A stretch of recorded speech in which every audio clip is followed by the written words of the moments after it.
Hello mga friends! So ito na pala yung ating mixture na shinare ko na nakarang araw. Ito na yung mixture natin ng ating gemat and padalawang gawa ko na to mga friends.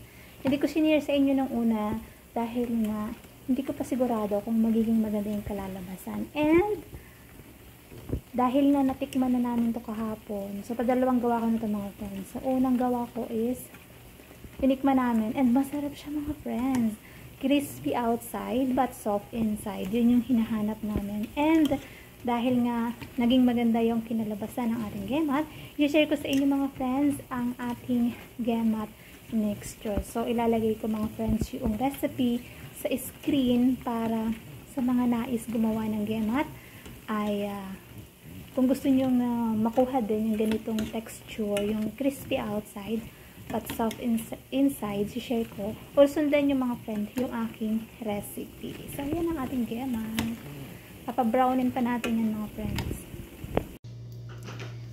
Yan, luto na mga friends, and syempre lalagyan natin siya ng dates to mga friends, pero yung iba ang nilalagay nila is syrup.